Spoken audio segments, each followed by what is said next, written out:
berdosa harus bertobat dan beriman agar diampuni, dibenarkan, dan dilahirbarukan, lalu dibaptis secara selam dan hidup suci. Bahasa roh adalah tanda awal baptisan Roh Kudus. Gereja melakukan perjamuan kudus dan meyakini kesembuhan ilahi. Tuhan Yesus akan datang kembali, ada kebangkitan tubuh, kerajaan 1000 tahun, hukuman kekal, dan hidup kekal. Bapa, kami bersyukur pagi hari ini Engkau mengizinkan kami untuk boleh berada di rumah-Mu yang kudus ini untuk bersama-sama melakukan ibadah, pujian, penyembahan, dan juga belajar firman-Mu. Bahwa segenap isi hati kami, pikiran kami siapkan sepenuhnya kurang lebih 2 jam ini untuk memuji Engkau dan juga untuk menyembah Engkau, untuk belajar firman-Mu. Setiap kami tidak sempurna, kami mohon untuk disempurnakan sebelum lebih dalam masuk dalam pelataran-Mu. Biarlah tidak ada yang menjadi penghalang bagi hadirat-Mu untuk hadir menjamah kami. Untuk itulah ampuni setiap kami, kuduskanlah kami roh jiwa tubuh kami, dan biarlah kami Tuhan dengan anugerah yang Kau beri, kami memuliakan nama-Mu, kami bertepuk tangan, bersorak-sorai meninggikan Engkau melalui pujian-pujian yang sudah disiapkan oleh pelayan-pelayan altar pagi hari ini. Ruangan di mana kami beribadah kami menyerahkan ke dalam tangan-Mu untuk Kau sterilkan, dan biarlah suasana surgawi memenuhi ruangan ini dan memenuhi hati kami, sehingga di dalam ibadah pagi hari ini kami mendapatkan kekuatan, kami mendapatkan kesembuhan, kami mendapatkan jalan keluar dari setiap apa yang menjadi pergumulan kami. Terima kasih Bapa, terpujilah nama-Mu.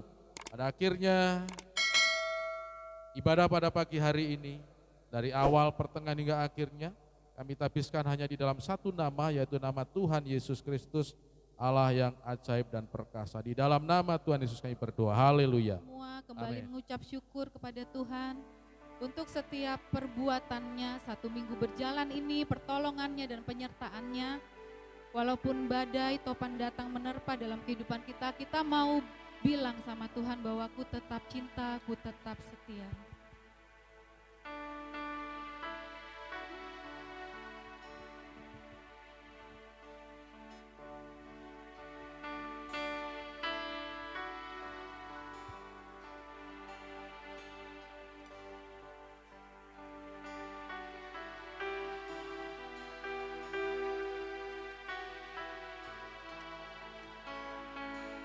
Dengan segenap hati kita nyanyikan pujian ini, ku tetap cinta.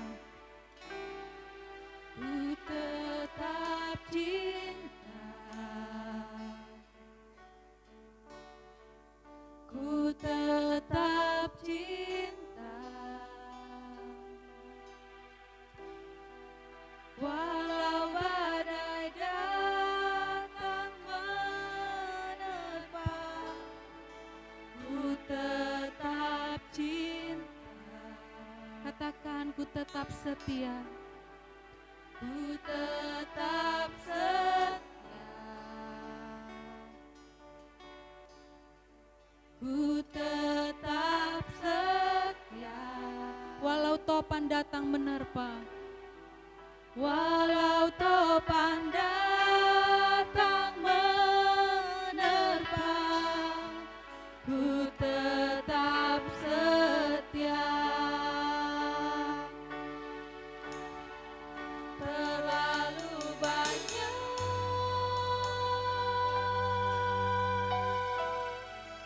yang Tuhan telah beri, takkan mungkin ku balas dari apa yang ku miliki.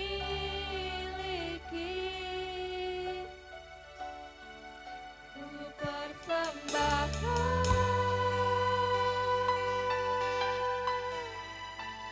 seluruh hidupku, biar ku tetap cinta dan ku tetap setia untuk selama-lamanya.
Bapa. Banyak yang sudah Engkau perbuat dalam kehidupan kami, Bapa. Ku balas dari apa yang ku miliki, ku persembahkan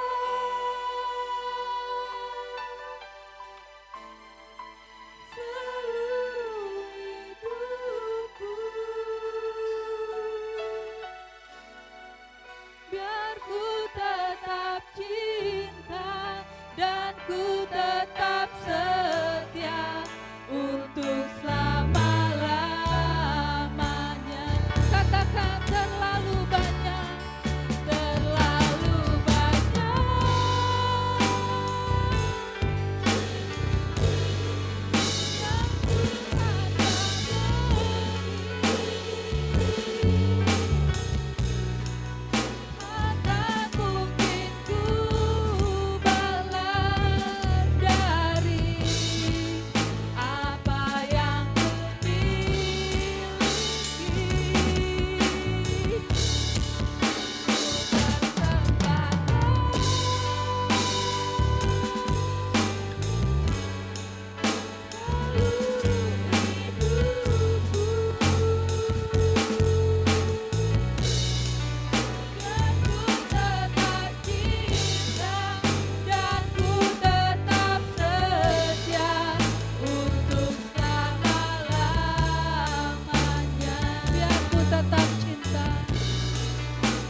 syukur kita, mari naikkan pujian syukur kita, rasa terima kasih kita kepada Bapa. Banyak hal yang sudah Dia perbuat dalam hidup kita. Katakan terima kasih Tuhan, terima kasih Bapa.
Segenap hatiku menyembahmu Yesus, ku bersyukur padamu.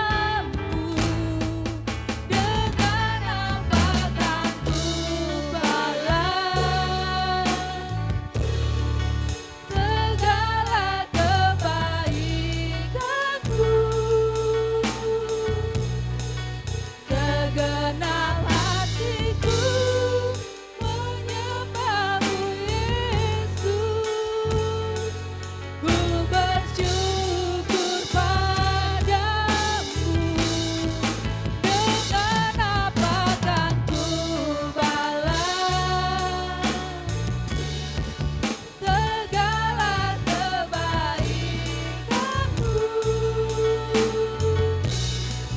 Segenap hatiku menyembahmu Yesus, ku bersyukur padamu selamanya.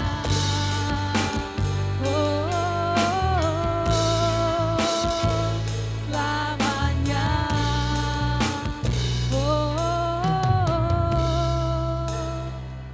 Selamanya. Beri kemuliaan bagi Tuhan. Terima kasih ya Bapa. Engkau baik ya Bapa. Yang siap memuji Tuhan dan menyembah Dia, katakan amin.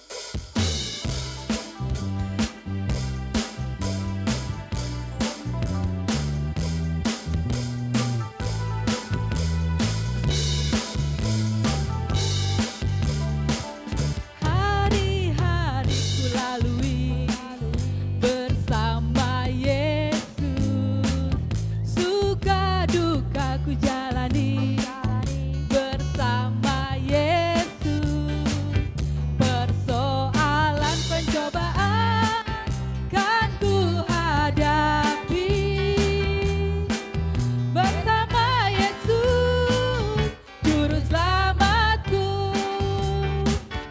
Hari-hari ku lalui bersama Yesus, suka duka ku jalani bersama Yesus. Persoalan pencobaan kan ku hadapi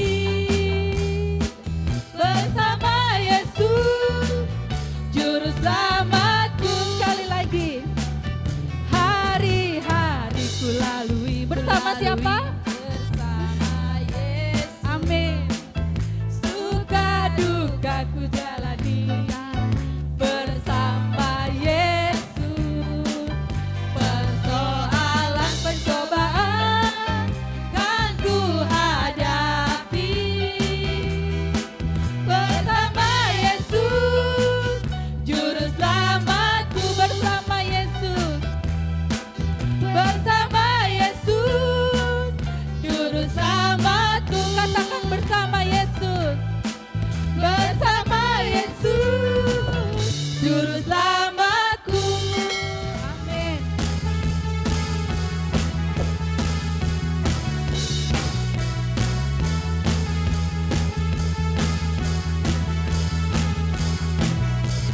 Biarlah rohmu menyala-nyala dan layanilah Tuhan.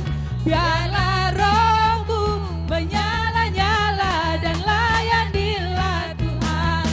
Biarlah rohmu menyala-nyala dan layanilah Tuhan. Biarlah rohmu menyala-nyala dan layanilah Tuhan. Ada banyak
Bapak Ibu, mari kita topang anak kita, adik-adik kita, untuk sebentar lagi mereka akan masuk ke dalam kelas mereka. Mari kita arahkan hati, kita berdoa buat anak-anak dan adik kita. Tuhan Yesus, bahwa apa yang di depan kami adik-adik ini yang sebentar lagi akan masuk di kelas mereka adalah calon-calon generasi penerus dari gerejamu. 20 tahun ke depan, 25 tahun ke depan, mereka yang akan di depan untuk membawa kabar sukacita di gereja ini. Dan hari ini kami bersyukur bahwa Engkau percayakan kepada kami untuk kami boleh menanamkan nilai-nilai, kami boleh menanamkan iman kepada Kristus kepada mereka. Kami berdoa kepada guru-guru sekolah minggu yang akan mengajar. Biarlah roh hikmat, biarlah urapan dan otoritas-Mu Engkau sertakan untuk mendidik, untuk mengajar, menceritakan tentang kisah-kisah Alkitab dengan kreativitas dan penuh inspirasi ya Tuhan. Di dalam nama Tuhan Yesus. Begitu juga buat adik-adik kami, anak-anak kami ini. Kami menyerahkan ke dalam tangan-Mu dan biarlah Roh Kudus memimpin anak-anak ini di dalam belajar di bawah sehingga ada roh ketertiban bagi mereka, roh rasa haus untuk mendengarkan cerita dari apa yang akan disampaikan oleh guru sekolah minggu. Terima kasih Bapa, waktu mereka kami serahkan ke dalam Roh Kudus untuk memimpin. Di dalam nama Tuhan Yesus kami berdoa, haleluya.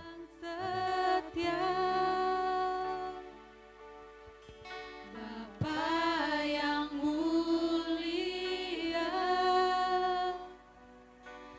kasih-Mu besar Tuhan, Kau pulihkan hidupku, Kaulah harapanku, hidupku dalam-Mu. Terima kasih Tuhan, Kau selamatkan hidupku. Dengan apa kan ku balas segala kebaikan-Mu? Segenap hatiku menyembah-Mu Yesus, ku bersyukur padamu selamanya.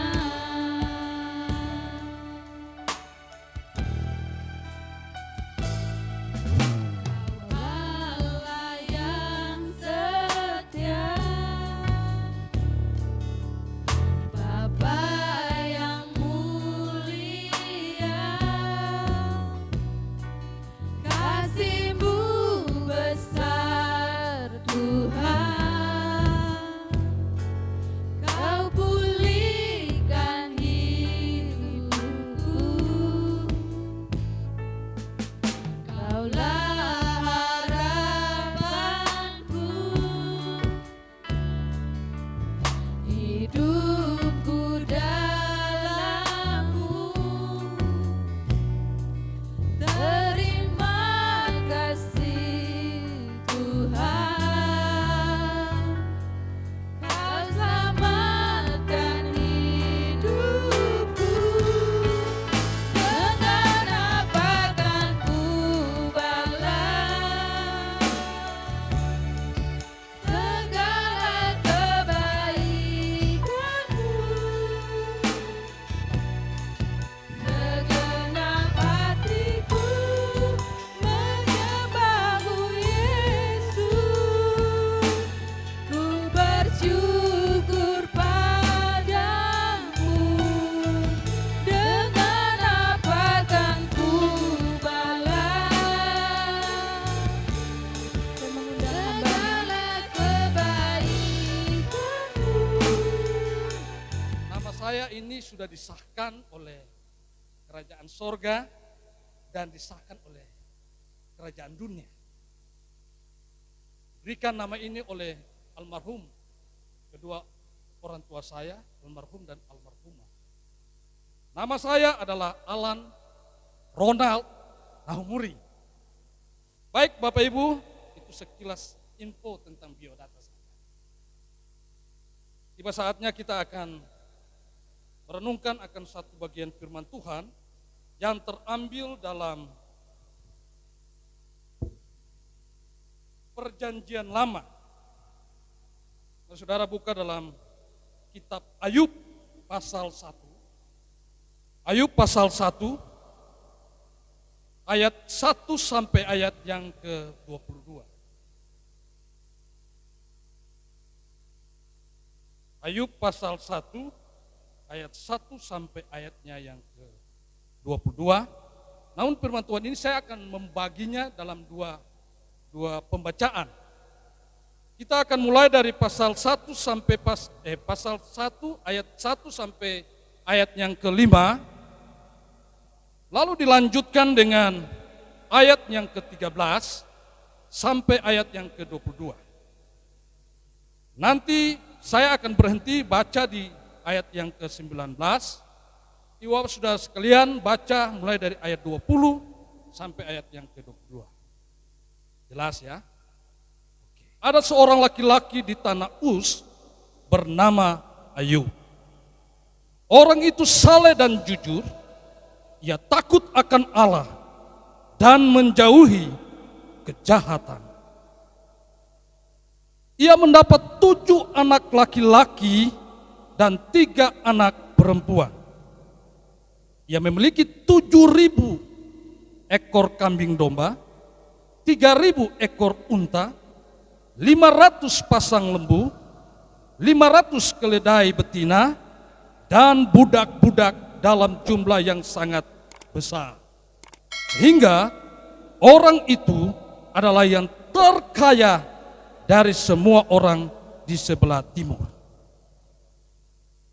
Anak-anaknya yang lelaki biasa mengadakan pesta di rumah mereka masing-masing menurut giliran, dan ketiga saudara perempuan mereka diundang untuk makan dan minum bersama-sama mereka. Setiap kali apabila hari-hari pesta telah berlalu, Ayub memanggil mereka dan menguduskan mereka.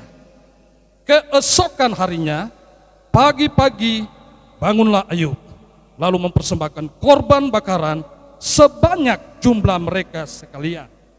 Sebab pikirnya, mungkin anak-anakku sudah berbuat dosa dan telah mengutuki Allah di dalam hati. Demikianlah dilakukan Ayub senantiasa. Kita loncat ke ayat yang ke-13. Pada suatu hari, ketika anak-anaknya yang lelaki dan yang perempuan makan dan minum anggur di rumah saudara mereka yang sulung, datanglah seorang pesuruh kepada Ayub dan berkata, sedang lembu sapi membajak dan keledai-keledai betina makan rumput di sebelahnya, datanglah orang-orang Seba menyerang dan merampasnya serta memukul penjaganya dengan mata pedang. Hanya aku sendiri yang luput, sehingga dapat memberitahukan hal itu kepada Tuhan. Sementara orang itu berbicara, datanglah orang lain dan berkata, api telah menyambar dari langit dan membakar serta makan habis kambing domba dan penjaga-penjaga. Hanya aku sendiri yang luput, sehingga dapat memberitahukan hal itu kepada Tuhan. Sementara orang itu berbicara, datanglah orang lain dan berkata, orang-orang Kasdim membentuk 3 pasukan, lalu menyerbu unta-unta dan merampasnya serta memukul penjaganya dengan mata pedang. Hanya aku sendiri yang luput, sehingga dapat memberitahukan hal itu kepada Tuhan. Sementara orang itu berbicara, datanglah orang lain dan berkata, anak-anak Tuhan yang lelaki dan yang perempuan sedang makan dan minum anggur di rumah saudara mereka yang sulung. Maka tiba-tiba angin ribut bertiup dari seberang padang gurun. Rumah itu dilandanya pada 4 penjurunya dan roboh menimpa orang-orang muda itu sehingga mereka mati. Hanya aku sendiri yang luput sehingga dapat memberitahukan hal itu kepada Tuhan. Hari ini firman Tuhan dibawa tema tahan uji di tengah cobaan hidup. Jelas saya ngomong? Jelas ya? Tahan uji di tengah cobaan hidup. Ibu bapak saudara yang dikasihi Tuhan Yesus Kristus. Tentunya kita pernah mendengar perkataan seperti ini. Apa yang ditabur seseorang, maka itu yang akan dituainya. Jika ia menabur yang baik, maka ia akan menuai yang baik juga. Jika ia menabur yang jahat, maka ia menuai yang jahat juga. Tetapi bagaimana jika kenyataan hidup yang dihadapi justru tidak berjalan seperti yang seharusnya? Kita mungkin saja bisa mengatakan, saya telah melakukan semua hal yang baik. Tetapi mengapa yang saya terima justru yang pahit? Bukankah seharusnya saya diberkati karena telah berjalan menurut kehendak Allah? Tetapi mengapa hidup saya seolah-olah jauh dari berkat? Ada banyak pertanyaan yang timbul ketika suatu cobaan atau masalah yang besar menghimpit kehidupan kita. Kita tidak pernah mengharapkan kenyataan yang pahit itu terjadi dalam hidup kita, kan? Tetapi Tuhan mengizinkan itu terjadi dalam kehidupan kita. Dan itu menyesakkan kita. Keadaan seperti itulah yang terjadi dalam kehidupan seorang tokoh yang bernama Ayub. Dan pada hari ini kita akan merenungkan bersama ketekunan Ayub dalam mengikuti Tuhan. Yang pertama, gambaran sosok Ayub. Bapak Ibu Saudara yang dikasihi oleh Tuhan kita Yesus Kristus. Telah disebutkan dalam firman Tuhan, khususnya dalam Ayub pasal 1 ayat 1 sampai ayat yang kelima, firman Tuhan memberikan suatu gambaran yang jelas mengenai Ayub. Saudara perhatikan di dalam ayat yang pertama. Di sana dikatakan, Ayub disebutkan sebagai seorang yang saleh dan takut akan Allah. Lalu ayat yang kedua dikatakan Ayub diberkati Tuhan dengan keturunan yang banyak. Ada berapa anaknya? 7 anak laki-laki, 3 anak perempuan, 10 orang. Ini keturunan yang besar. Kurang 2 lalu 1/11 sudah dia ciptakan. Lalu ayat yang ketiga, Ayub diberkati Tuhan dengan harta yang begitu melimpah. Dan ia dikatakan adalah orang yang terkaya pada waktu itu. Kitab suci mengatakan pada zamannya itu. Biasa. Lalu ayat yang keempat dan ayat yang kelima di sana dikatakan Ayub selalu menjaga kekudusan hidupnya. Bukan hanya dia menjaga kekudusan hidupnya, tapi dikatakan seluruh isi rumahnya. Itulah sosok Ayub seperti yang telah dijelaskan dalam pembacaan kita pada hari ini. Ayub adalah seorang yang saleh. Dalam terjemahan asli, dalam bahasa Ibraninya, kata saleh ini memakai kata tamam. Kata ini mempunyai arti sempurna. Dan kata ini menunjuk pada suatu sikap yang benar-benar secara etis. Dengan digunakannya kata ini bukan berarti bahwa Ayub adalah seorang yang sempurna tanpa dosa. Kenapa saya bilang begitu? Karena kalau kita membaca dalam Ayub pasal 7, ayat yang ke-20, kemudian pasal 13 ayat 26, kemudian pasal 14 ayat 16. Nah, saudara akan menemukan di sana tercatat pengakuan Ayub akan dosa-dosanya. Kata saleh di sini ingin menunjukkan bahwa Ayub adalah seorang yang mempunyai integritas yang tinggi. Ia menjaga dirinya sendiri dari segala sesuatu yang cacat dan bercela, sehingga ia berkenan di hadapan Allah. Sedangkan kata jujur, saudara perhatikan dalam ayat yang pertama, ini berasal dari terjemahan bahasa aslinya atau bahasa Ibrani, itu ada kata yashar. Apa artinya kata yashar ini? Kata ini mempunyai arti bertindak dengan lurus. Dan secara etika, kata yashar ini mempunyai arti suatu sikap yang benar-benar yang dilakukan terus-menerus. Sehingga orang yang jujur ini tidak dapat disalahkan. Inilah sosok Ayub. Mengenal sosok Ayub ini, tentunya kita paham bahwa ia adalah seorang yang baik. Ya memang baik dia. Bukan hanya di mata manusia loh, tetapi juga di mata Allah. Di mata manusia, tentunya Ayub adalah seorang yang sangat disegani. Bukan karena hartanya yang begitu berlimpah, oh tidak.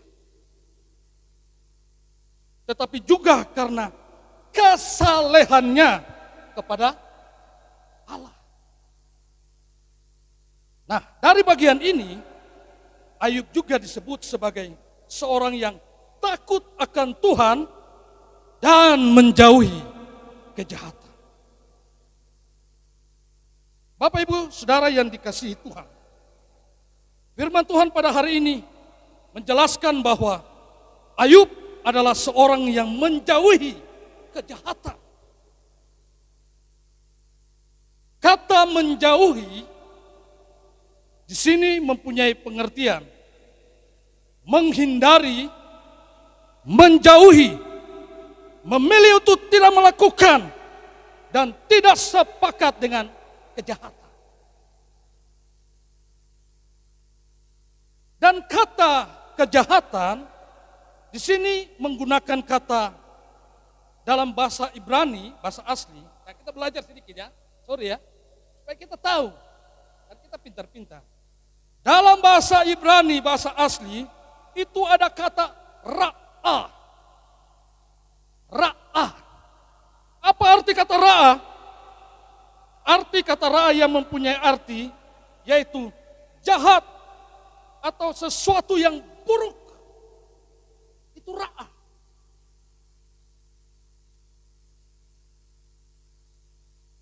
Terhadap hal ini, Ayub memilih untuk tidak mendekatinya.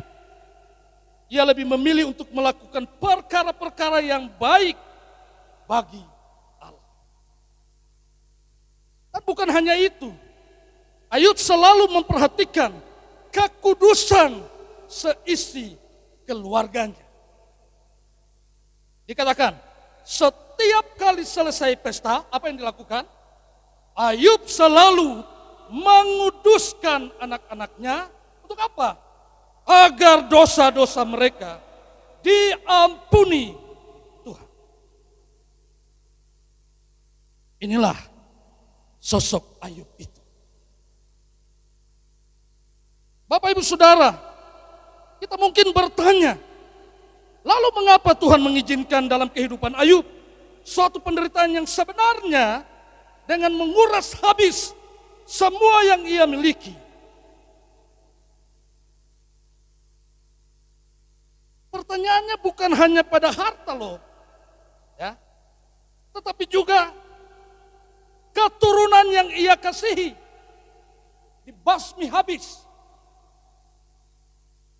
Tuhan Allah model macam apa? Itu habis. Dalam hitungan sedetik selesai.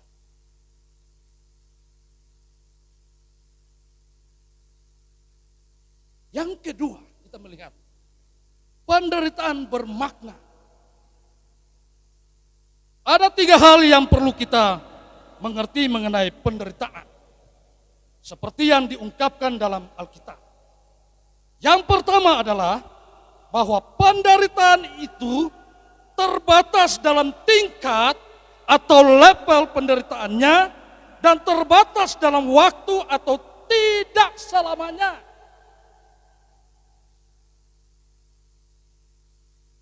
Seperti yang ditulis dalam 1 Korintus pasal 10 ayat 13. Mungkin bisa ditampilkan di slide ya. 1 Korintus pasal 10 ayat 13.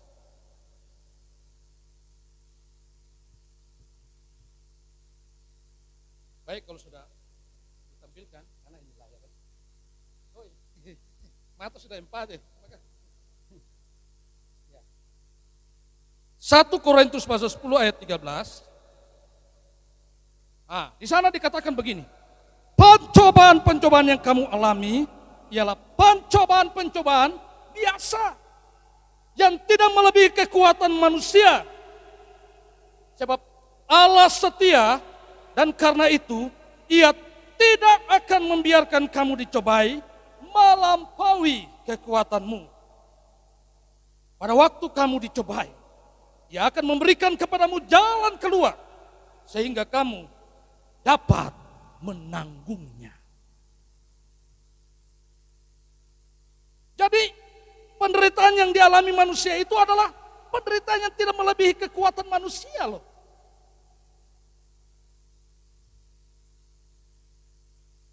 Dalam kasus Ayub, kita melihat suatu penderitaan yang luar biasa.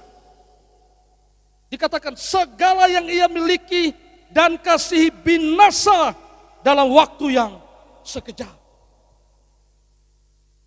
Kita mungkin berkata, cobaan itu terlalu berat bagi seorang Ayub. Betul. Bahkan iblis pun mengira bahwa setelah Ayub kehilangan semua yang ia miliki dan kasihi, ia akan meninggalkan Allahnya. Coba. Tapi semua itu nonsens, salah semua. Penderitaan yang terjadi dalam kehidupan Ayub masih dapat ia tanggung dengan pertolongan Allah.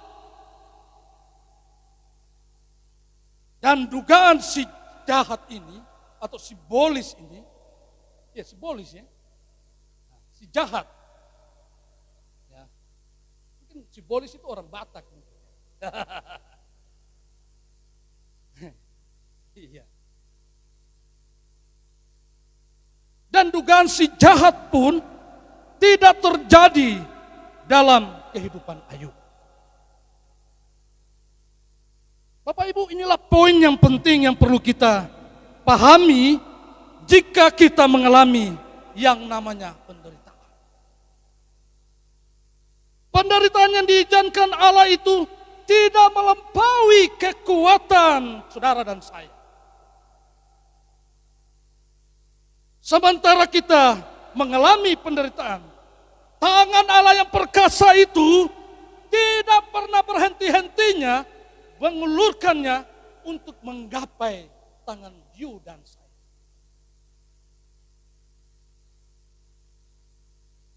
Meskipun demikian, masih ada sebagian kita mungkin masih bertanya, tetapi mengapa Tuhan mengizinkan penderitaan itu terjadi? Bukankah Tuhan dapat menggunakan cara yang lain yang mungkin tidak sakit, yang mungkin tidak kere? Kere apa ya? Melarat lah, miskin. Ya. Mungkin Tuhan bisa menggunakan cara yang lain yang tidak pahit dalam kehidupan kita. Bapak Ibu Saudara yang dikasihi Tuhan, seperti biasa, natur kita sebagai manusia memang menginginkan kebahagiaan dan mencegah sebisa mungkin terjadinya penderitaan itu. Kalau boleh jangan Tuhan penderitaan ini ada pada diriku. Sampai kita tengking-tengking, dalam nama Yesus pergi. Macam mana pula kau ini? Ya.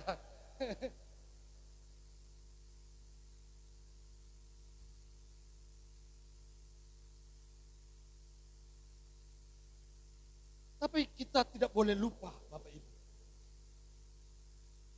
Jangan kita lupa bahwa dalam setiap penderitaan yang diizinkan Allah, ada maksud Allah yang mulia yang dampaknya dialami oleh orang yang tetap bertekun di dalam Tuhan.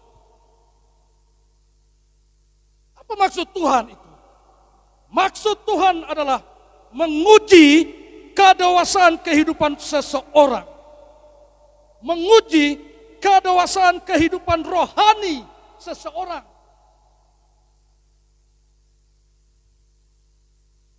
Ia bukan lagi seorang bayi rohani, tetapi ia adalah seorang yang dewasa secara rohani. Karena sekalipun ada masalah dalam hidupnya, ia tetap teguh di dalam Tuhan. Dan pengenalan akan Tuhan bertambah-tambah tiap-tiap hari. Maka, jika ada pertanyaan, mengapa Tuhan mengizinkan penderitaan? Maka yang menjadi jawaban adalah karena Tuhan menginginkan umatnya bertumbuh secara rohani terus menerus. Itu kunci. Amin.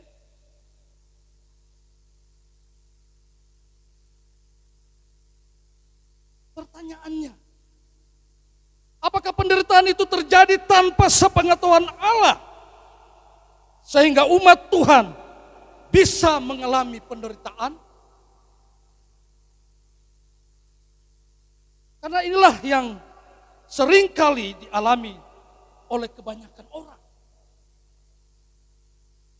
Sekalipun telah hidup tulus di hadapan Allah, sudah melakukan trik-triknya Allah, sudah melakukan aturan-aturan Allah,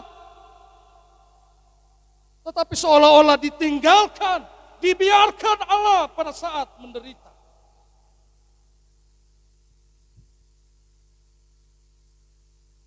Bapak Ibu, saudara yang dikasihi Tuhan, Kitab suci mengakui Tuhan itu baik. Tuhan itu baik. Ia tak pernah meninggalkan umatnya. Terlebih pada saat umatnya harus menghadapi kenyataan pahit di hidupnya. Tuhan itu Maha Tahu dan Maha Kuasa. Sehingga tidak ada satu hal pun yang tidak Ia ketahui.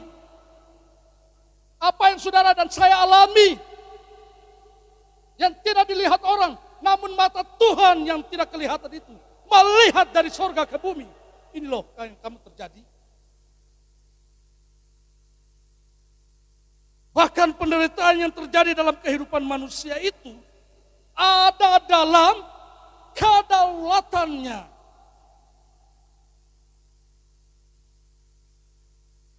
Dan saya mau kasih tahu, si jahat bisa saja mempunyai keinginan untuk menjatuhkan dan membuat orang percaya semakin menderita. Kuncinya, jika Tuhan tidak mengizinkan, maka ia tak dapat melakukannya. Amin. Artinya begini, iblis malah punya rencana untuk menjatuhkan kita sampai tergeletak. Tapi kalau Tuhan tidak menghendaki, maka tidak akan terjadi. Amin.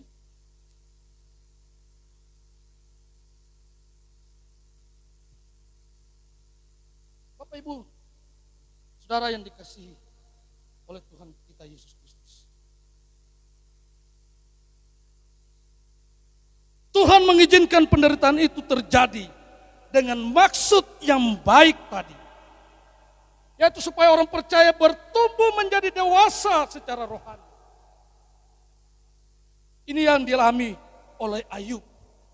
Ia mengalami penderitaan yang sangat hebat. Tetapi ia juga mengalami 3 hal yang disebutkan tadi. Yaitu, yang pertama, penderitaan itu tidak melebihi kekuatannya. Lalu yang kedua, penderitaan membuatnya menjadi lebih dewasa secara rohani. Kalau kita menyimak dalam kitab Ayub bagian akhir, kita akan menemukan pengakuan Ayub yang semakin bertumbuh di dalam Tuhan.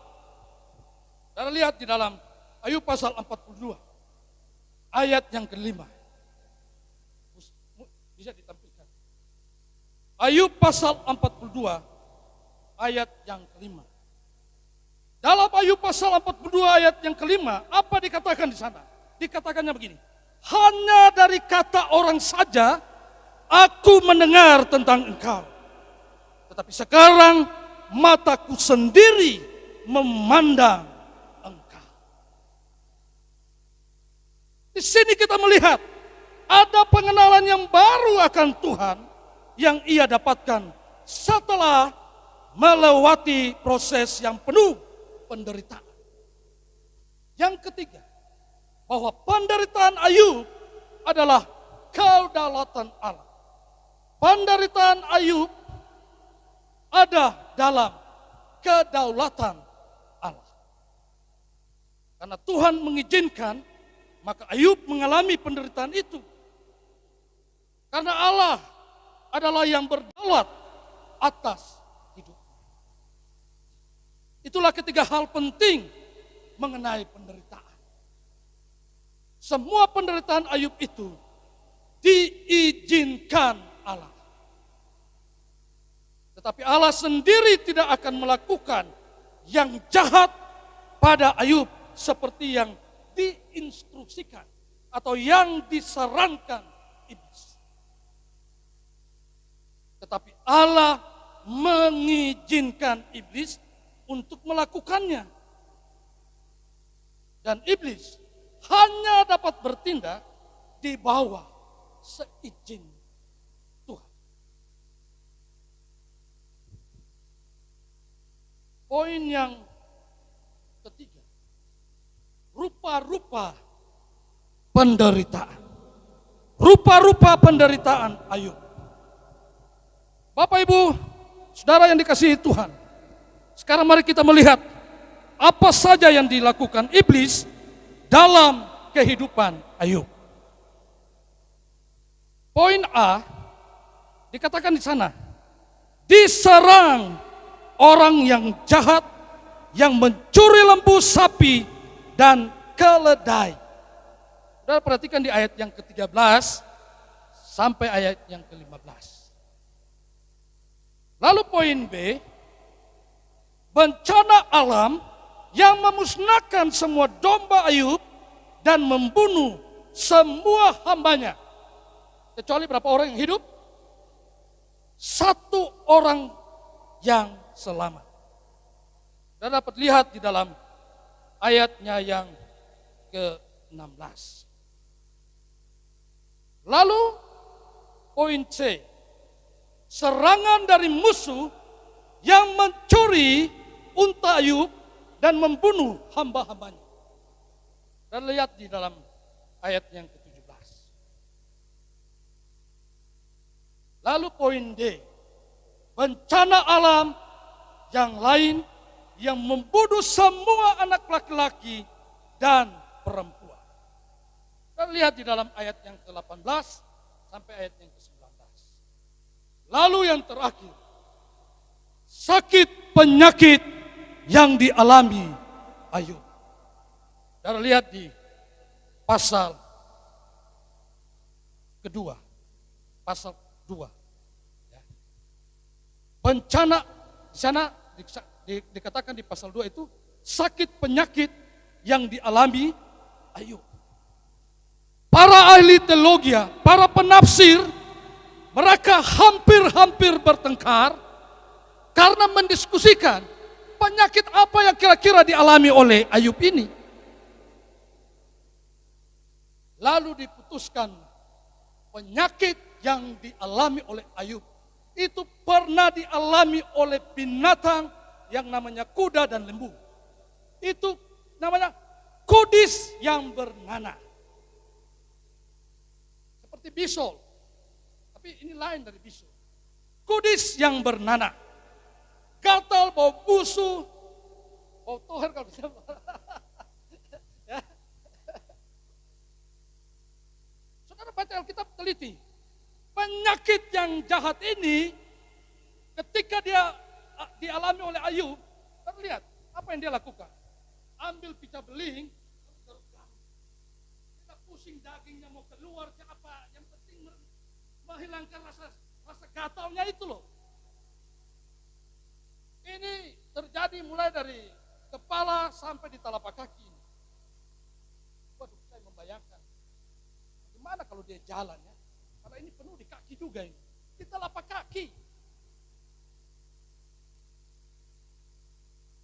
Jika kita membaca semua penderitaan ini, seolah-olah penderitaan itu tidak pantas untuk dialami seorang yang saleh dan jujur seperti Ayub. Tetapi Allah mempunyai tujuan yang berbeda dalam hidup Ayub. Dalam kasih, Allah mengizinkan iblis mencobai Ayub dengan penderitaan. Tetapi perhatian Allah yang sesungguhnya adalah membawa Ayub semakin dekat dengannya dalam pengalaman hidup. Dan setelah semua terjadi, Allah bertanggung jawab penuh atas penderitaan Ayub. Jadi berbeda dengan kita.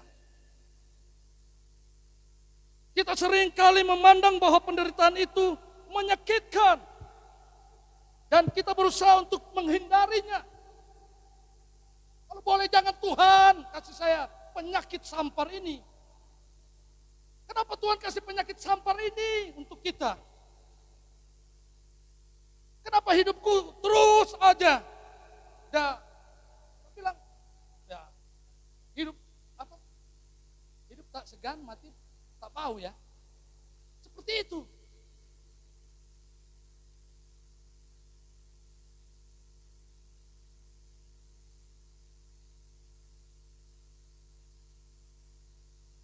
Bapak Ibu Saudara yang dikasihi Tuhan, penderitaan itu memang menyakitkan. Sehingga terkadang kita lupa bahwa Allah mengizinkan kita mengalaminya agar maksud Allah yang baik dapat tercapai dalam kehidupan kita. Itu maksudnya.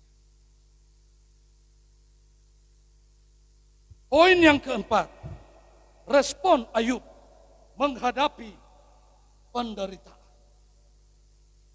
Bapak Ibu Saudara yang dikasihi Tuhan Yesus Kristus, saya ingin mengajak kita untuk melihat bagaimana sebenarnya respon Ayub menghadapi semua penderitaan yang ia alami.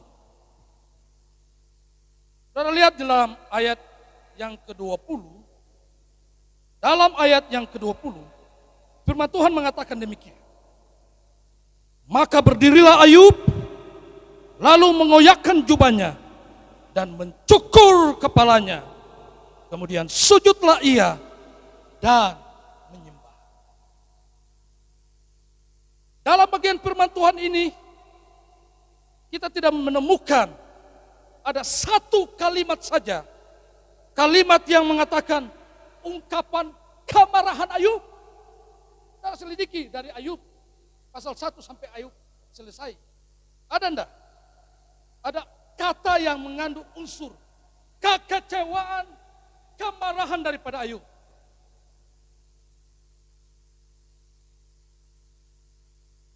Kita tidak menemukan kalimat yang mengatakan kemarahan Ayub atau mempertanyakan Tuhan yang mengizinkan semua itu terjadi padanya. Sikap kita umumnya pada saat menghadapi penderitaan adalah mengeluh, mempertanyakan Tuhan kenapa, Tuhan kenapa? Kenapa aja? Lu tahu dong, buka otakmu itu.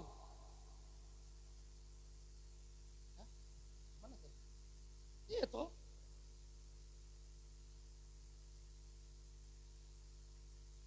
Pakai pikiranmu. Apa maksud dibalik semuanya itu? Itu maksudnya. Bukan hanya mengeluh, aduh. Sakit malaria, aduh. Tuhan, sampai detik ini. Puji Tuhan, saya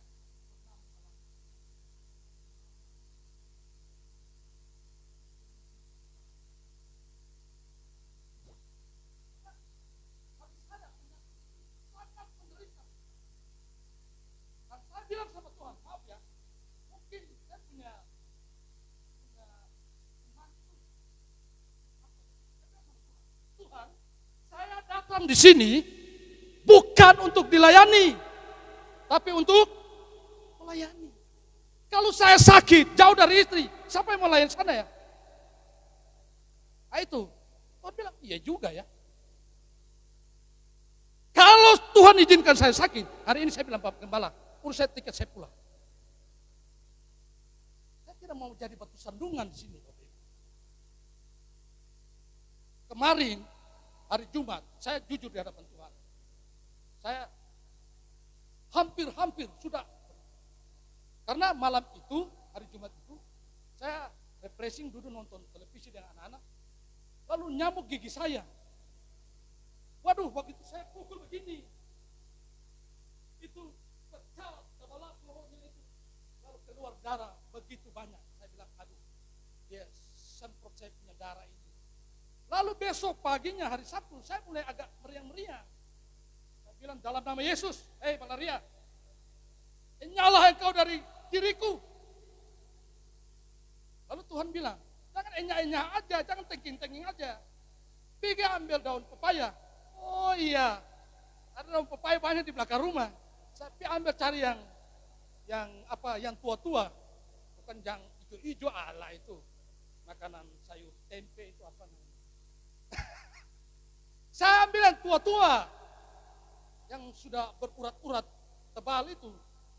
Saya blender itu pepaya. Lalu kan anak-anak panti ini kan agak udik. Kemalan untuk apa? Jamu nak. Kan mau jamu. Lihat saya kayak lalat. Lihat kerbau lewat gitu. Jamu, kamu minum dah. Ini. Bila. Kerumunin aja sih. Ketika saya minum, saya berdoa dalam nama Yesus. Engkau yang mengatasi penyakit apapun. Sembuh dalam nama Yesus.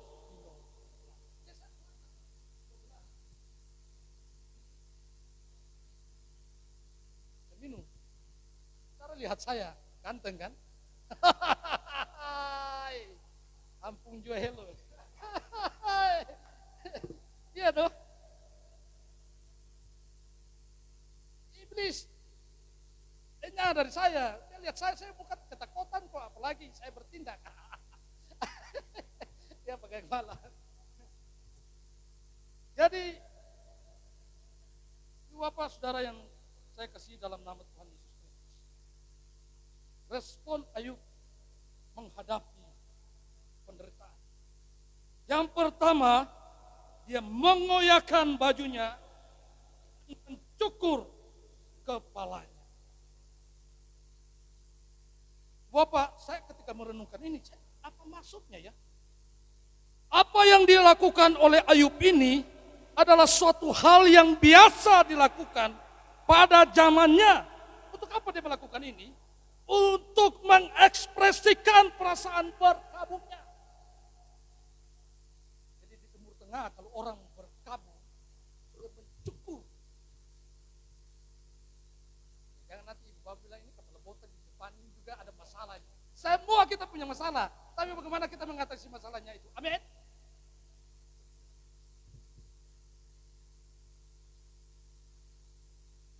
Dia mencukur kepalanya, tanda dia mengekspresikan betapa dia dalam perkabungan yang dalam. Inilah yang dilakukan Ayub ketika mendengar semua hartanya habis dan semua anak-anaknya inna wa inna raji'un. Alias itu sudah akan.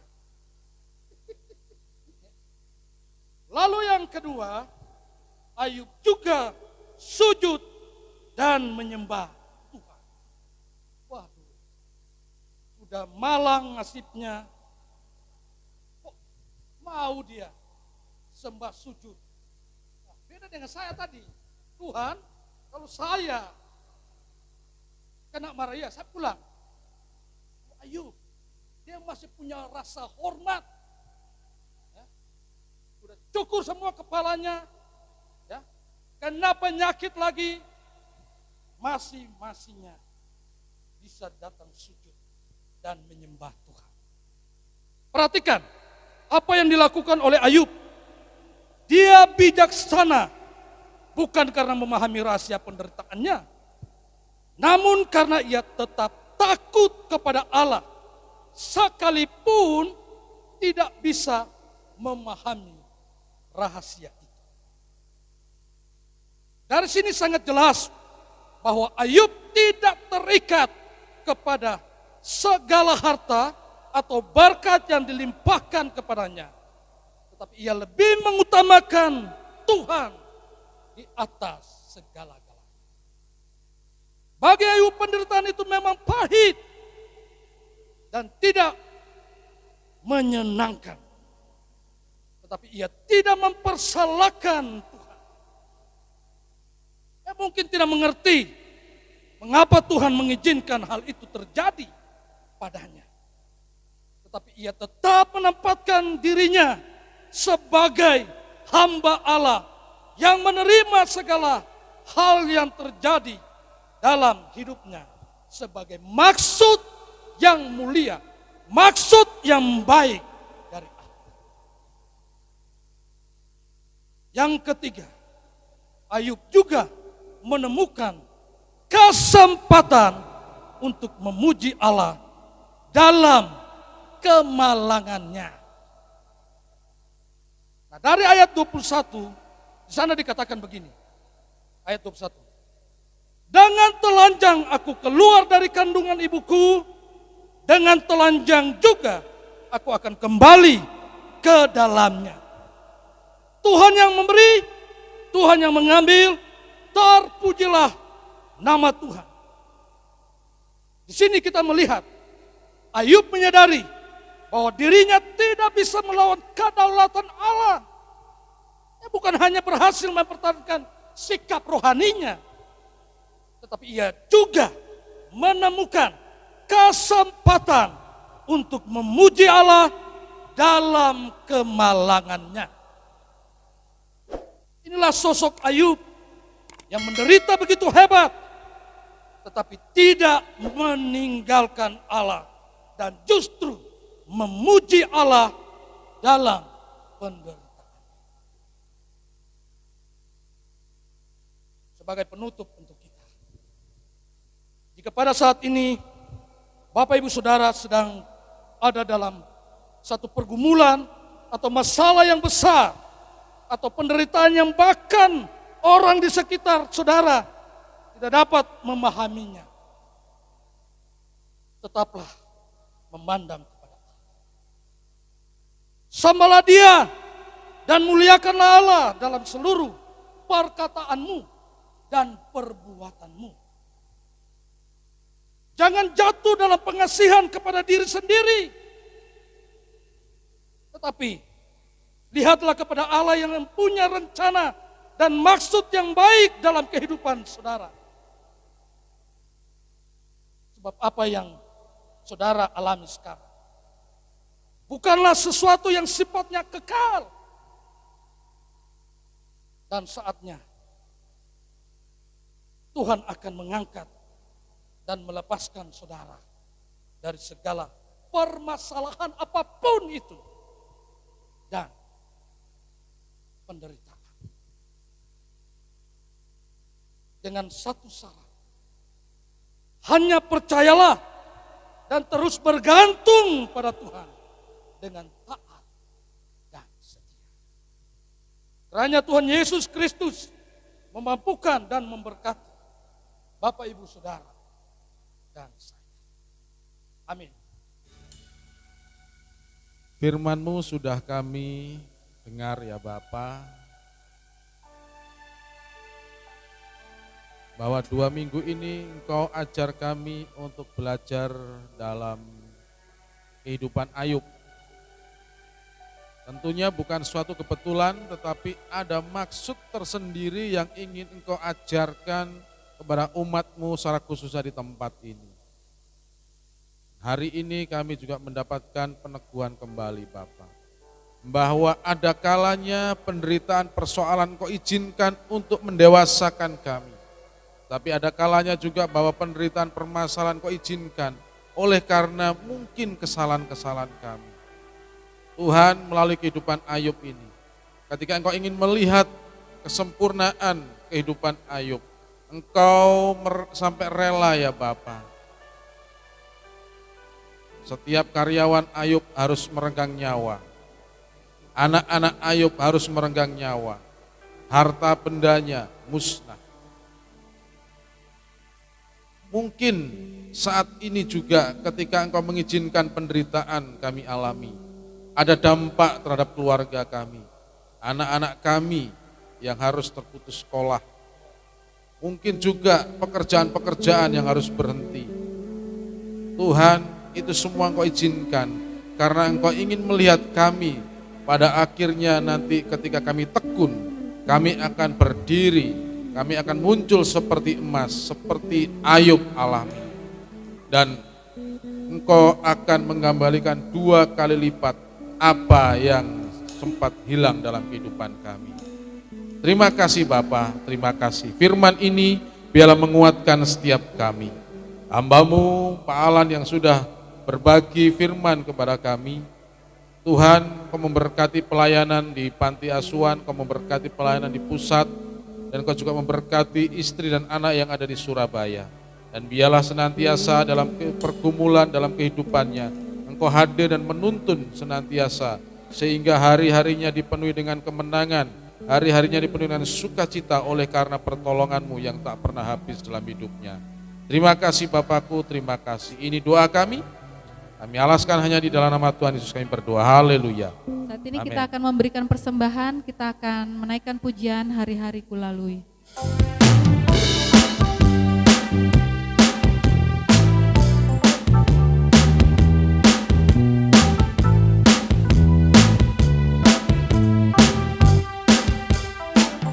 Hari-hari kulalui bersama Yesus, suka duka ku jalani bersama Yesus. Persoalan pencobaan kan ku hadapi bersama Yesus, juru selamatku. Hari-hari ku lalui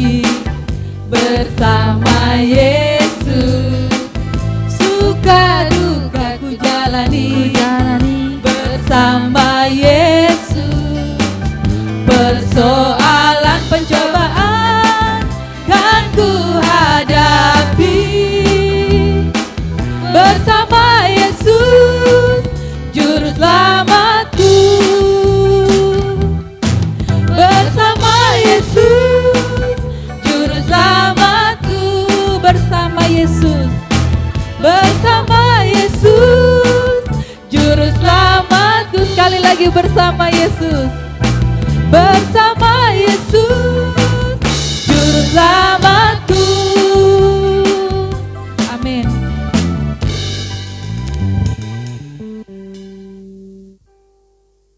Ya, shalom, selamat siang. Terima kasih untuk Bapak Alan sudah membawakan firman Tuhan. Dikuatkan kembali untuk tetap kuat setelah tengah-tengah cobaan hidup ya. Tidak ada cobaan yang lebih berat yang akan melebihi kekuatan kita. Amin. Terima kasih Pak untuk pelayanannya, Tuhan berkati kesehatannya, jangan sampai kena malaria Pak. Iya. Saya juga belum pernah sih, jangan sampai. Kemarin sudah ada gejala-gejala, saya nggak inget tuh ada daun pepaya, kalau tahu saya boleh tuh coba. Pahit banget tuh. Terima kasih Pak. Oke, kita akan masuk ke pengumuman 1 minggu ke depan. Doa malam pada hari Kamis, jadi sudah dipindah ke hari Kamis. 3 bulan ke depan, karena Bapak Gembala ada meeting di hari Jumat. Doa Gembala. Doa malam pada hari Kamis 12 November jam 18.30 dipimpin oleh Bapak Yohanes di tempat ini.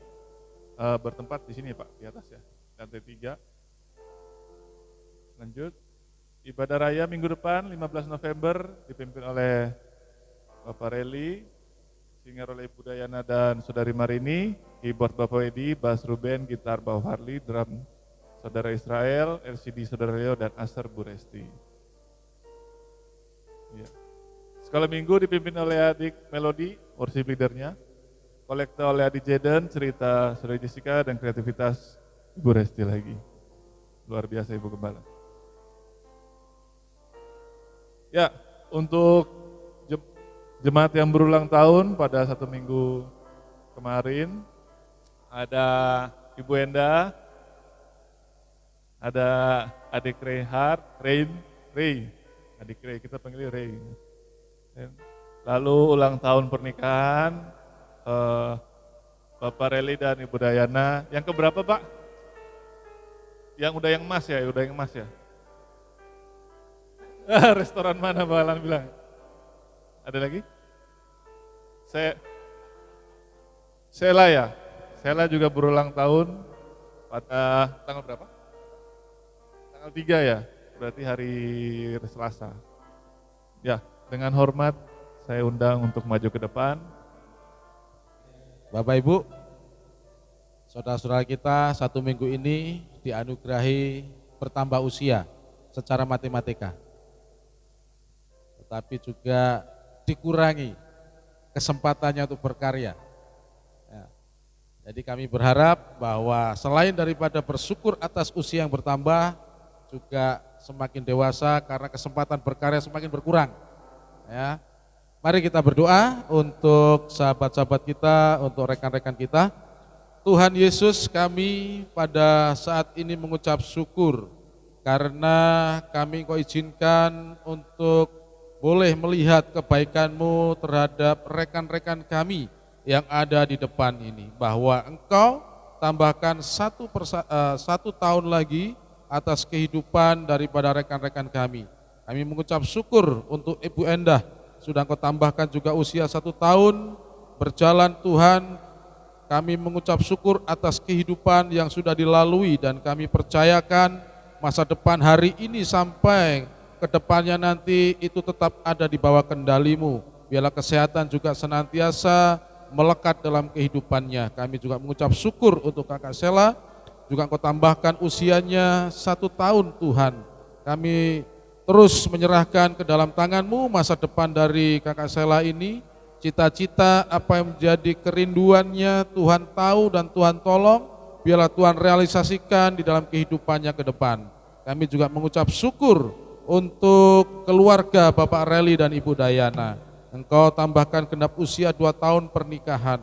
Tentunya Tuhan selama 2 tahun ada proses, ada suatu pergumulan juga yang mungkin sampai dengan hari ini belum Engkau jawab, dan kami berdoa saat ini melalui pergumulan apa yang sudah dinaikkan beberapa tahun ini atas keluarga ini, Engkau yang lebih tahu. Kami memohon belas kasihan-Mu, biarlah seluruh jemaat di tempat ini memohon kemurahan-Mu. Apa yang menjadi pergumulan daripada keluarga ini, Tuhan kabulkan di dalam nama Tuhan Yesus.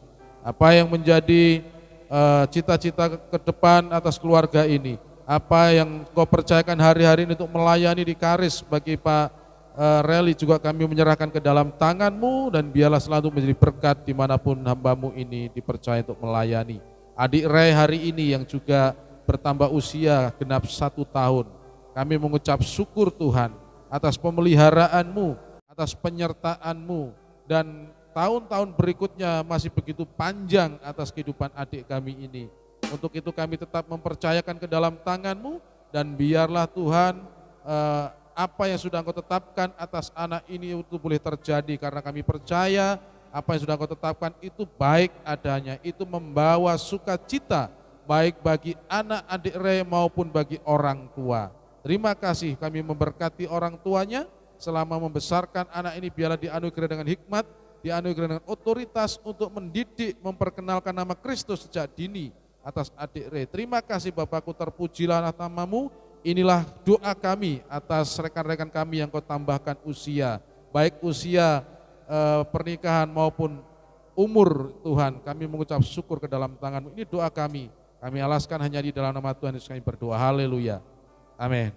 Bapak Ibu, saya lanjut tentang informasi, kita kembali ke ibadah ketiga, ibadah minggu depan. Bahwa minggu ketiga itu kita ada ibadah spesial, ibadah raya, kan begitu nih yang sudah kita canangkan. Nah, untuk ibadah minggu depan, Bapak, itu momen kita untuk bersaksi. Ya, kita spesial ibadah kesaksian, pujian tetap. Ya, formatnya Bapak Reli mau buat seperti apa, tetapi kami mengizinkan, mempersilakan kepada Bapak Ibu kalau ingin menyaksikan karya Tuhan sepanjang hidup, minggu depan itu bisa bersaksi kepada kita untuk saling menguatkan. Tentunya ada syaratnya. 1 minggu ini daftarlah di grup supaya kita bisa atur waktunya. Ya, di dalam ibadah ini supaya kita tetap teratur, tetap terkendali, ya tentunya kita atur dengan sedemikian rupa. Maka sepanjang minggu ini Bapak Ibu bisa WA saya boleh, WA Pak Ruben boleh, WA di grup juga enggak apa-apa, kami mau bersaksi. Supaya nanti ketika terkumpul berapa orang yang sudah mau bersaksi, kita bisa atur waktu nih. Ya, tidak nanti 1 hari sampai sore bersaksi enggak selesai. Ya. Jadi nanti begini, ketika misalkan ada 5 orang dengan waktu yang mungkin 45 menit. Nah, nanti worship leader akan tahu masing-masing orang nanti di grup akan dari kesaksian maksimal 6 menit misalkan atau 7 menit. Artinya kan enak nih. Ya, jadi tetap teratur. Ya. Jadi kalau bisa mau kesaksi temanya dikasih nggak masalah supaya kita tahu nih. Karena di akhir kesaksian nanti akan disimpulkan oleh gembala. Nah susah toh ini saat itu juga menyimpulkannya ini. Ya, kesaksiannya mau apa tadi ini kita kan belum tahu. Ya, artinya bahwa yang khotbah minggu depan itu Bapak Ibu melalui kesaksian hidup gitu loh. Ya. Pengalaman-pengalaman Bapak Ibu ketika jatuh, ketika bangun, ketika bangkit dari masalah, ceritakan. Saksikan itu kepada kita untuk saling menguatkan. Jadi yang khotbah minggu depan, jemaat melalui kesaksian hidup. Itu lebih susah karena dibutuhkan waktu tahunan. Kalau khotbah seperti Pak Alan, seperti saya, itu waktu paling 1 minggu, 2 hari selesai menyiapkan. Tapi kesaksian itu dibutuhkan waktu kadang-kadang 1 tahun, 2 tahun, 3 tahun. Kadang-kadang puluhan tahun. Hanya untuk berbicara mungkin 6-7 menit. Ya, lebih hidup. Jadi untuk minggu depan, jelas Bapak Ibu ya, habis ini bolehlah ketika kita selesai ibadah ini nanti, Pak saya mau kesaksi, biar langsung dicatat. Ya, ke Bang Ruben atau ke saya atau di grup, enggak masalah. Itu tentang ibadah minggu depan. Nah Bapak Ibu di tangan saya ini, Ibu Bendara masih ini ya, masih sekolah minggu. Jadi di tangan saya ini bilang nggak besar lah, ini kecil jadi. Oh kecil semua ya? Iyalah saya yang buat ini. Saya ke depan supaya kelihatan. Ya, jadi kita dalam pengadaan tempat ini kan kemarin sempat mengadakan lelang, ya. Bapak Ibu sudah merespon mengembalikan formulir, ada yang bersepakat berkomitmen untuk 1 tahun, 1 bulan, ya. Ada yang berkomitmen janji iman nominal sekian berapa bulan, ada yang berkomitmen untuk bulanan setiap bulan mungkin 50.000. Nah, untuk supaya semuanya clear dan mudah diingat, Bapak Ibu, kami menyediakan kartu SPP. Bukan, ini kartu partisipasi jemaat GPI Pelita Kasih dalam pengadaan ruko.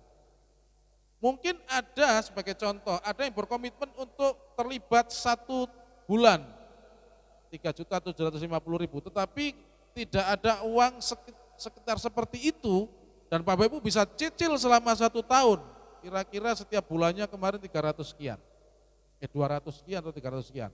Nah setiap bulan Bapak Ibu bisa setor ke bendahara, nanti bendahara akan kasih ini. Sebagai bukti bahwa Bapak Ibu sudah merealisasikan janji iman atau komitmen itu. Supaya nanti aku sudah ngasih berapa ya lupa. Nah ketika ada ini kan enak nih. Ada di catatan bendahara Bapak Ibu juga bawa. Nanti setelah setor bendahara akan paraf. Ya. Jadi seperti itu. Ini untuk mempermudah dan bentuk sebagai transparansi keterbukaan kami ya kepada kita semuanya.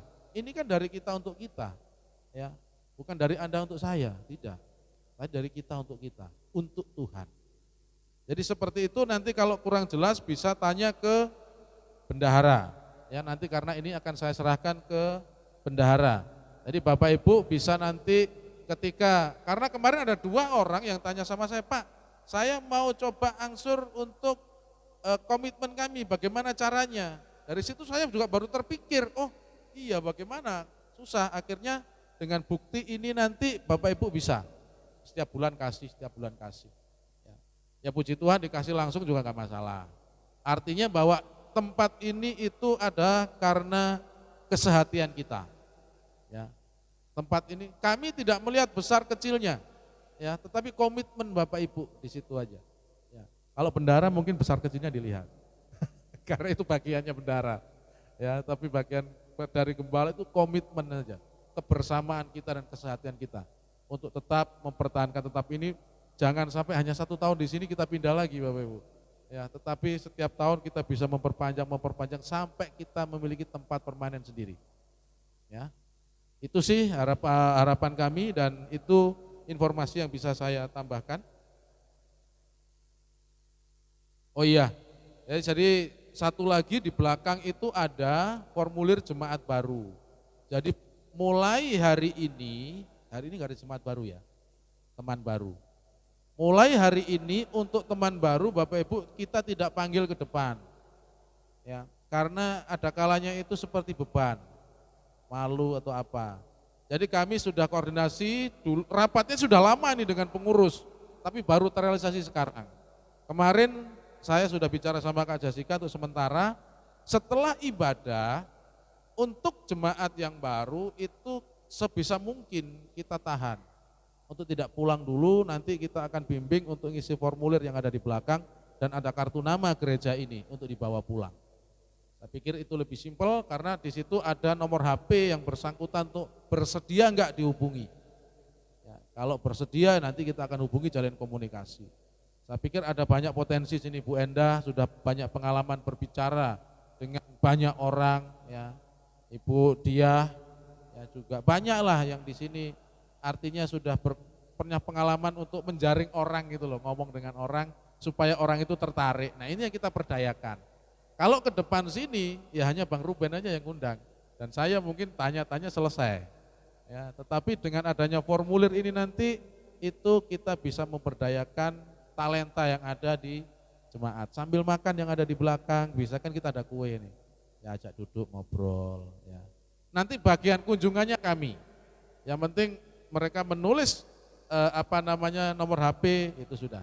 Tetapi kalau Bapak Ibu ada yang ikut kunjungan, saya lebih senang ya, daripada saya sendiri. Kalau ada ditemani sama Bapak Ibu, kami siap jemput ke rumah, ayo datang rame-rame, kan enak. Ya, jadi ada kebersamaan. Seperti itu yang bisa saya sampaikan. Terima kasih juga, selamat bergabung kembali ya keluarga Pak Yusuf. Ya, ini timbul tenggelam ini. Selamat datang dan semuanya juga selamat datang Bapak Ibu, itu yang bisa saya sampaikan. Aku percaya janjimu ya dan amin, kasihmu setia di dalam hidupku. Aku percaya anugerahmu besar, lebih dari semua yang dapat kupinta. Saya mengundang jemaat semua bangkit berdiri.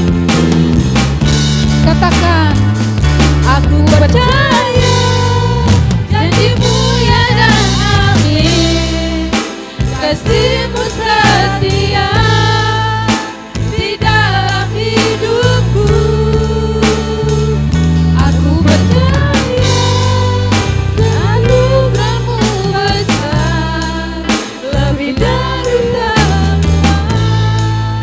yang dapat kupinta, lebih dari semua yang dapat kupinta, lebih dari semua yang dapat kupinta. Di akhir daripada persekutuan kami pagi hari ini menjelang siang, kami tetap terus berdoa dan mendoakan bangsa kami, bangsa Indonesia Tuhan. Tak henti bersyukur oleh karena Engkau mengizinkan kami boleh berada di suatu negeri yang besar, di suatu negeri kepulauan yang terdiri begitu banyak macam suku budaya, berbagai macam karakter Engkau izinkan untuk boleh ada di negara ini. Dan itulah yang membawa kami, negara ini semakin kaya akan budaya, kemajemukan. Dan kami bersyukur bahwa Engkau sudah mengikat bangsa ini menjadi suatu bingkai kesatuan NKRI Tuhan. Dan kami pada saat ini berdoa buat bangsa ini, pemimpin kami, Bapak Presiden Joko Widodo dan wakil dan jajarannya, supaya senantiasa di dalam mengerjakan tugas dan tanggung jawab Tuhan, anugerahkan hikmat dan otoritas, mengerjakan setiap hal-hal tugas-tugas sesuai dengan aturan-aturan yang ada untuk kepentingan bersama, bukan kepentingan golongan-golongan atau partai ya Bapak. Di dalam nama Tuhan Yesus, bangsa kami yang telah menghadapi pandemi corona ini, kami juga berdoa untuk perekonomian supaya bangkit Tuhan. Kami membaca bahwa bangsa ini sedang resesi Tuhan. Kami terus berdoa supaya pelaku-pelaku ekonomi dianugerahi dengan hikmat, dengan ide-ide terobosan-terobosan untuk mengadakan suatu kegiatan perekonomian yang pada akhirnya akan membangkitkan perekonomian di bangsa kami.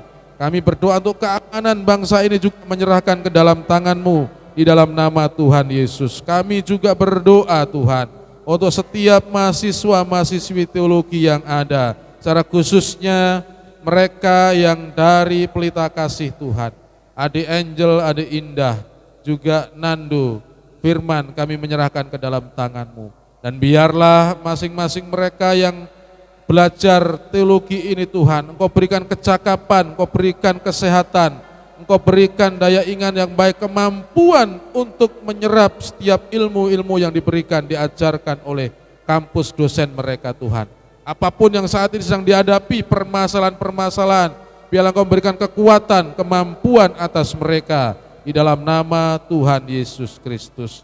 Di tempat ini juga Tuhan, kami mengucap syukur untuk tempat ini. Engkau izinkan kami boleh beribadah di tempat ini, juga oleh karena kemurahan-Mu. Setiap umat-Mu yang terlibat di dalam pengadaan ruko ini Tuhan, baik itu Tuhan yang berkomitmen untuk janji iman, berkomitmen untuk bulanan maupun berkomitmen untuk terlibat di dalam setiap bulan, 2 bulan, 3 bulan kami menyerahkan ke dalam tangan-Mu. Apa yang sudah menjadi komitmen umat-Mu ini Tuhan, Kau tolong untuk umat-Mu ini diberkati dalam pekerjaannya, sehingga mereka boleh merealisasikan komitmen itu untuk pengadaan ini. Sehingga bukan hanya 1 tahun kami di tempat ini, tapi dari tahun-tahun berikutnya kami boleh terus berada di tempat ini, sampai Engkau mengizinkan kami ada tempat permanen milik sendiri, dan itu tidak ada yang mustahil karena ini pekerjaan-Mu. Bagian kami melakukan apa yang kami kerjakan, bagian-Mu Tuhan, biarlah Engkau kerjakan untuk memperlengkapi kami. Kami juga berdoa Tuhan, untuk setiap umat-Mu yang sudah maju ke depan, memberikan persembahan, memberikan 1/10 dan juga memberikan untuk pembangunan Tuhan. Masing-masing pribadi yang sudah memberikan Tuhan, kiranya Tuhan Kau melihat kesungguhan hati dan motivasi mereka, dan biarlah Kau memberkati pekerjaan keluarga, memberkati Tuhan pelayanan pendidikan di dalam nama Tuhan Yesus Kristus. Terima kasih Bapakku, terpujilah nama-Mu, terpujilah Engkau. Inilah doa kami, dan kami berdoa untuk setiap umat-Mu yang tidak bisa hadir pada pagi hari ini. Sepengetahuan hamba-Mu ada beberapa umat yang ada di luar kota. Pak Antoni dan juga Ibu Isti, kami menyerahkan ke dalam tangan-Mu ya Tuhan, keberadaan mereka di luar kota dengan segala kepentingan dan keperluan yang ada. Tuhan tolong, Tuhan jaga, Tuhan lindungi di dalam nama Tuhan Yesus.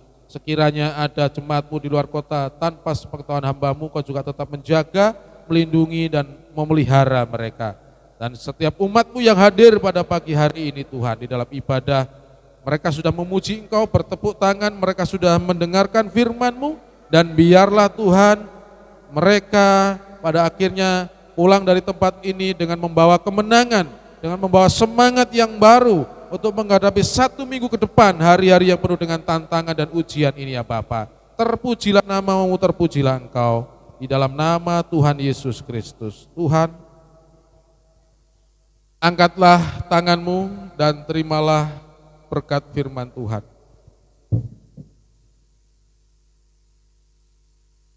Pergilah dengan sejahtera dan jadilah pelaku firman Tuhan dalam tugas dan panggilan saudara di tengah-tengah keluarga, gereja, dan masyarakat.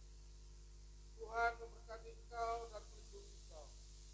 Tuhan menyinari engkau dengan wajahnya dan memberi engkau kasih karunia.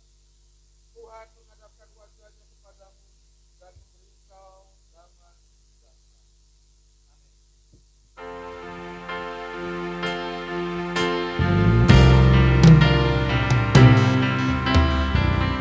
Ku percaya Allah Bapa, Ku percaya Sang Putra, ku percaya Roh Kudus-Mu, Kau Allah Tritunggal. Ku percaya kebangkitan ada dalam kita. Ku percaya dalam nama Yesus. Ku percaya hidup kekal, lahirnya anak darah, orang kudus bersekutu, gereja yang kudus. Ku percaya kebangkitan waktu Yesus datang. Ku percaya dalam nama Yesus. Ku percaya dalam nama Yesus. Ku percaya dalam nama Yesus. Amin. Puji Tuhan. Ibadah kita sudah selesai dan Tuhan Yesus memberkati. Selamat hari Minggu.